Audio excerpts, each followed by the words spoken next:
Si ton cœur est brisé, niba umutima wawe ushenjaguwe, si ta vie est blessée, ubuzima bwawe bukomeretse, laisse-moi te parler de Jésus. nyemerera nkubwire ibya Yesu. Si tes larmes ont Niba coulé, warize amarira menshi, si ton âme a pleuré, ubugingo bwawe buri mu kaga, laisse-moi te parler de Jésus. reka nkubwire ibya Yesu. Laisse-moi te parler de Jésus. Nyemerera nkubwire ibya Yesu.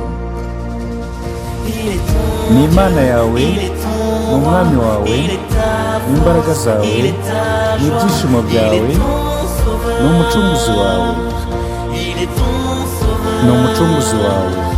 il accomplit ce qu'il a Asohoza ibyo yavuze byose, aragukiza, niwe uguha umugisha. Jésus est vainqueur, Yesu ni umuneshi, Jésus est vainqueur. Yesu ni umuneshi. Si tu cherches le chemin, Niba ushaka inzira, la vérité, la ukuri vie, n'ubugingo, laisse-moi te parler de Jésus. reka nkubwire ko bibonerwa muri Yesu.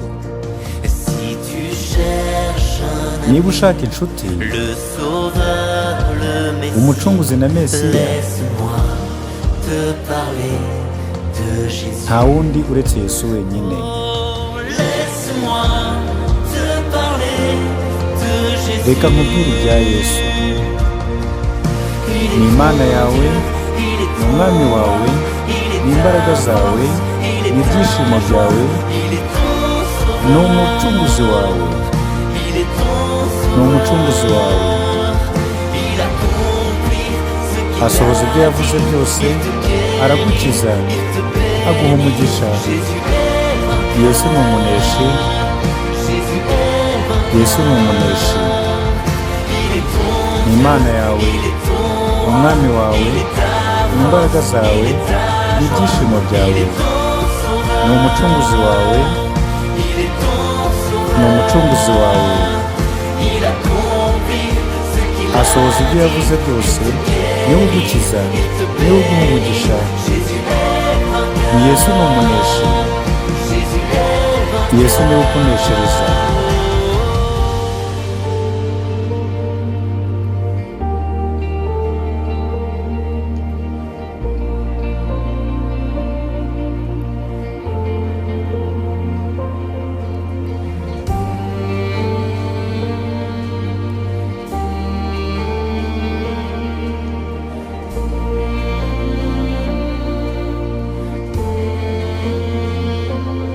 Ce qu'il a fait pour Moïse, Imana yagendanye na Mose, il peut le faire. nawe yagufasha uyu munsi.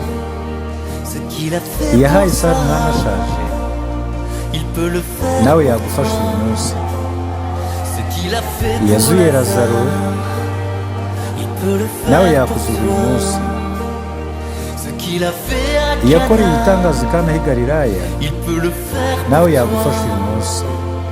Ce qu'il a fait pour Yesu wahumuye impumyi, il peut le faire. nawe yagukiza uyu munsi. Ce qu'il a fait pour Uwakirije uwari umugaye, il peut le faire. nawe yagukiza uyu munsi. Et s'il l'a fait pour Ese niba yarakoze ibyo byose, il va le faire. urumva atabigukorera nawe? Et s'il l'a fait Niba yarakoze ibyo byose, il va le faire. nawe yabigukorera uyu munsi.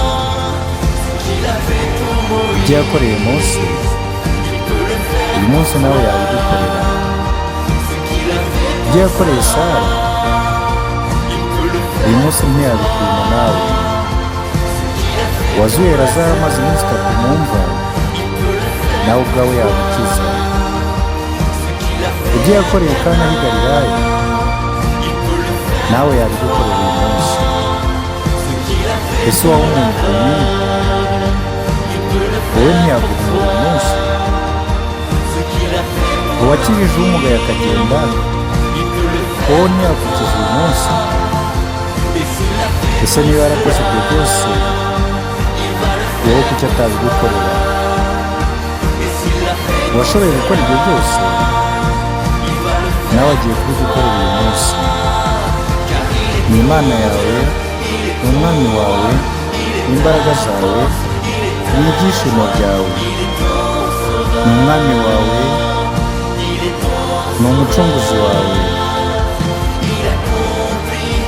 asohoza ibyo yavuze byose, aragukiza, aguha umugisha. Yesu ni umuneshi, Yesu ni umuneshi.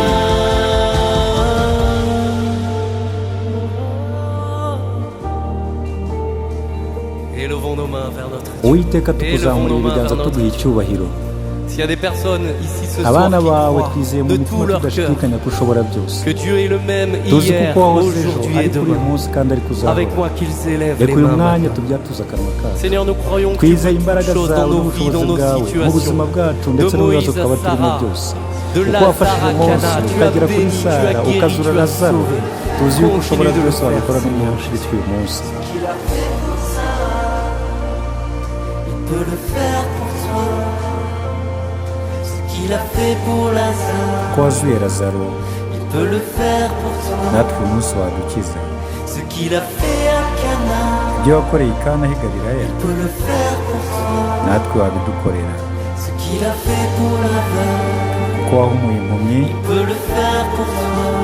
natwe wadukiza. Ce qu'il a fait pour l'infime, il peut le faire pour toi.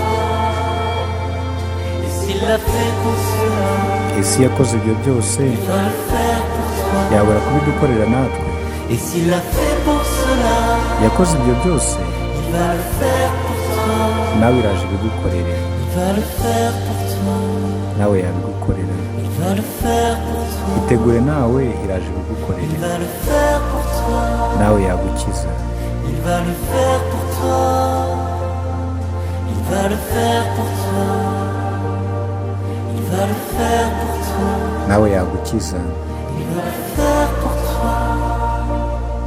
Il va le faire pour toi. nawe yabigukorera. Il va le faire pour toi. Il va le faire pour toi. nawe yabigukorera. Il va le faire pour toi. Merci Jésus pour tout ce que tu es en train de faire maintenant. Urakoze Yesu kubyo uri kudukorera muri uyu Merci munsi. pour tout ce que tu es en train de faire dans nos cœurs. Urakoze kubyo uri gukora mu mitima Merci yacu. pour tout ce que tu es en train de semer dans nos vies maintenant. Urakoze kubyo uri gushyira mu Merci buzima pour la bwacu. résurrection. Urakoze Merci pour la kubw'umuzuko. vie. Urakoze Merci pour ta kubw'ubuzima bwawe. parole. Urakoze Merci pour kubw'ijambo ton ryawe. pardon. Urakoze Merci pour ta kubw'imbabazi zawe. présence. Urakoze Merci kuba uri pour ta kumwe natwe. joie. Urakoze Merci kuba de semer en waraduhisemo. nous tout ce que tu es. Urakoze kuba uruhuriwe. Comme tu l'as fait dans le cœur de tant et tant de gens il y a 2000 ans. Fais-le ici et maintenant pour nous. Fais-le pour moi. Uwiteka mpindura mushya, Il va le faire pour toi. nawe yabigukorera. Amen. Amen. Amen.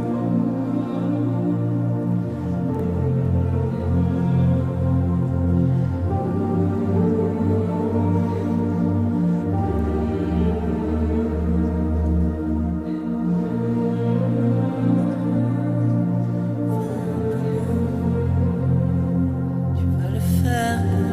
Ugiye kubinkorera nanjye, Tu vas le faire. nanjye ugiye kubinkorera. Tu vas le faire pour moi. Ugiye kubinkorera Tu nanjye. vas le faire. Proclame-le. Uwiteka ugiye Tu vas le kubinkorera. faire pour moi dans la foi. Proclamez-le.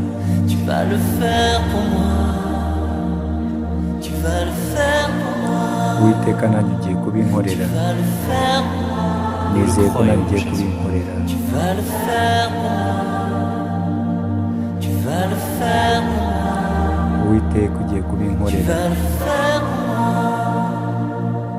Tu vas le faire pour moi. Oui, nous le croyons, Seigneur.